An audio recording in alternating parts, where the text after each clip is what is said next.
Hi everyone, आज के इस वीडियो में हम देखने वाले हम सबका चहीता येस बैंक। ठीक है, बहुत लोगों के एक्चुअली सवाल ऐसे रहते हैं इस हिसाब से कि येस बैंक में इन्वेस्ट कर सकते हैं क्या, is it a potential multibagger stock, इसमें बहुत वेल्थ बन सकता है क्या।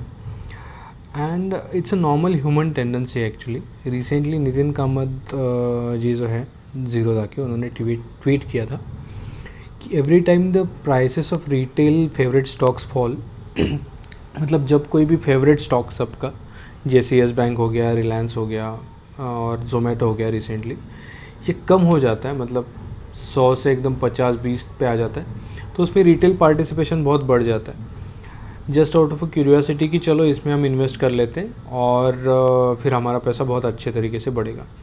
जैसे हमने देखा रिसेंटली जोमेटो का प्राइस जैसे यहाँ से नीचे नीचे आना चालू हुआ, तो जो रिटेल इन्वेस्टर्स है, आप जैसे मुझ जैसे, उनका पार्टिसिपेशन अचानक से बढ़ गया and they like kept on buying the stock out of the anticipation कि ये बहुत बढ़ेगा। तो वही येस बैंक के साथ भी हुआ था। And bye connecting the dots हम यहाँ पे बस इतना स्टेट करना चाहते हैं कि येस बैंक की प्राइस गिरी ज़रूर है, but that does not mean कि ये बहुत बढ़ने वाला है। ठीक है, जो इसका 440-450 का लेवल था, वहाँ पे ये जाएगा, इसके चांसेस बहुत ही कम है। That is because the first thing is chart clearly down trend में है। सेकंड थिंग, यहाँ पे बहुत से मल्टीपल रेजिस्टेंसेस है स्टॉक को, जैसे आप चार्ट पे देख रहे हो 18-19 का लेवल है, 30-31 का लेवल है, 70-80 का लेवल है। तो यहाँ पे जाने के बाद ये रेजिस्टेंस फेस करके नीचे आने के चांसेस बहुत ज़्यादा है। एंड अनदर थिंग इज़ 3 साल का जो लॉक इन था येस बैंक में, ठीक है, तो वो लॉक इन पीरियड अगले साल खुलेगा। उसके बाद बहुत नामी गिरामी लोग हैं जिनके पास होल्डिंग है, वो बिल्कुल जम के बेचेंगे स्टॉक, और तब तक के लिए एक फेक डिमांड क्रिएट किया जा सकता है, थोड़े बहुत फेक मीडिया आर्टिकल्स प्लेस किए जा सकते हैं सो दैट रिटेल पार्टिसिपेशन बढ़े और वो लोग हायर प्राइसेस पे ये स्टॉक को परचेज़ करें। हमें मोस्टली ऐसे चीज़ों को अवॉइड करना है। कोई भी अगर न्यूज़ आता है, कोई भी ये आता है, तो प्लीज़ अवॉइड।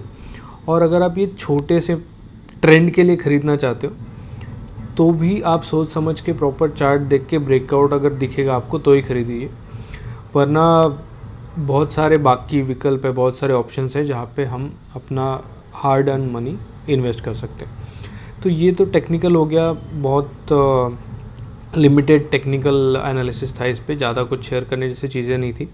हम क्विक एक रिव्यू लेते कि फंडामेंटली इसमें अभी चीज़ें FIDI के एंगल से कैसे दिख रही है।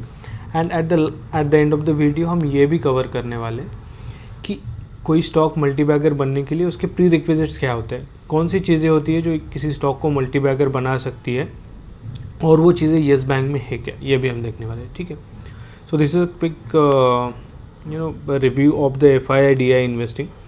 As you can see FIDI जो है, म्यूचुअल फंड जो है, इनका ग्राफ लोअर लो पे ही चल रहा है। मतलब जहाँ पे 59 थे FIs, वो अभी सिर्फ 17 लोग बचे, 17 म्यूचुअल फंड्स बचे जो इन्वेस्टेड है।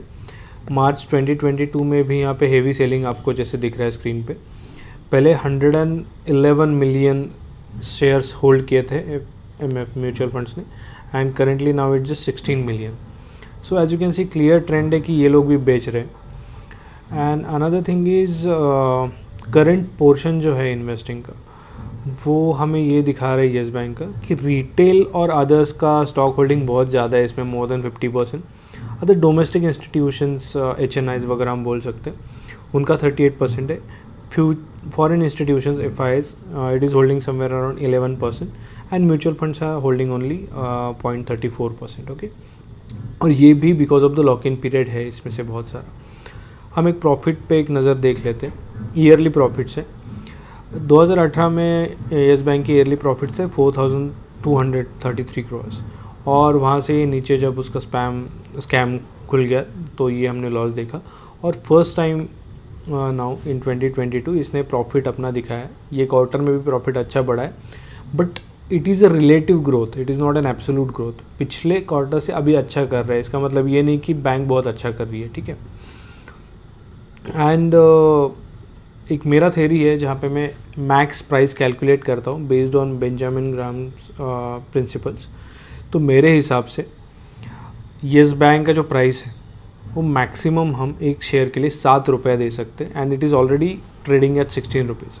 सो अब देखिए कि उसका जो एक्चुअल वैल्यू है ना, उससे भी हम बहुत ज़्यादा ऑलरेडी पे कर रहे हैं। सो आई थिंक ये लेवल्स पे इसमें इन्वेस्ट करना एक मुश्किल वाली बात होगी।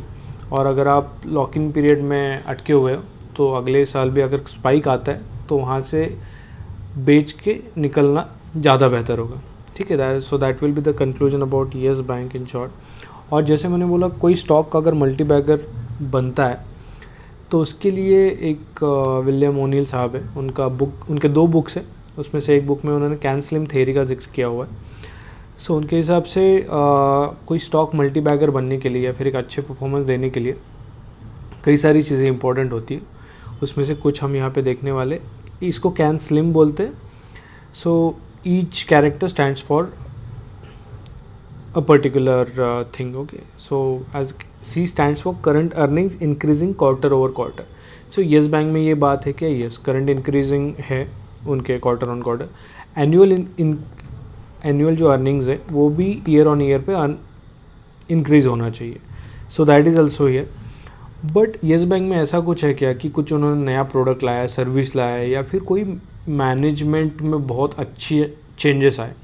ऐसी कोई भी बात यहाँ पे येस बैंक में नहीं है। So it does not pass in this criteria. Another thing is supply and demand. और यहाँ पे सप्लाई जो है वो डिमांड से कम होना चाहिए, बट येस बैंक में तो उल्टी बात है, यहाँ पे सप्लाई बहुत ज़्यादा है बट डिमांड बिल्कुल नहीं है। Also the leadership position of the company.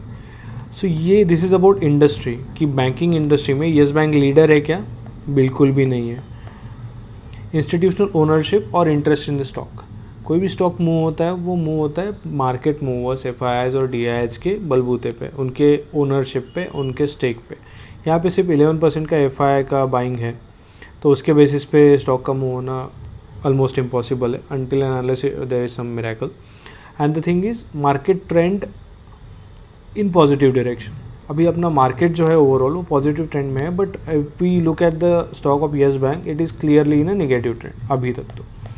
सो इसमें से कोई भी चीज़, अभी सिर्फ 2 चीज़ें पॉजिटिव दिख रही है येस बैंक के लिए, बाकी सारी नेगेटिव है।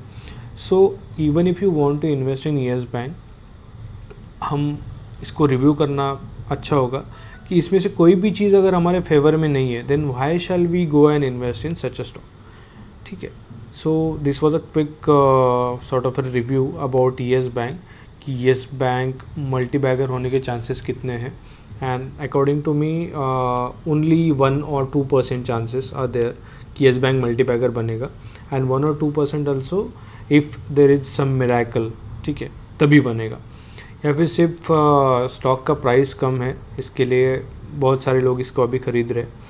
बहुत लोगों का माइंडसेट रहता है कभी कभार सही भी हो जाता है। आपको इन्वेस्ट भी करना है तो पार्टी फंड इन्वेस्ट कीजिए, बहुत हेवी अमाउंट इसमें इन्वेस्ट मत कीजिए, ये मेरी राय रहेगी। And if you want to invest in banking sector, then soon we are coming up with a detailed analysis video about a particular bank, जो कि बहुत अच्छे वैल्यूएशंस पे अवेलेबल है और एक अच्छी ग्रोथ दे सकता है अगले आने वाले 2 से 3 सालों में। So stay tune to this YouTube channel. हम एक अच्छा वीडियो आपके लिए जल्दी लेके आने वाले from the banking sector. I hope आपको येस बैंक का वीडियो अच्छा लगा। आप ऐसे और सारे वीडियो चाहते हैं हमसे तो कमेंट में उसके बारे में लिखना मत भूलिए। And also in comment box let me know about your views on the yes bank. आपको क्या लगता है कितने सालों में कितना बढ़ेगा या फिर कम होगा, और any other of that sort. ठीक है, so thank you so much, thanks for watching this video. थोड़ा लंबा हुआ है शायद, but thanks anyways, thank you so much.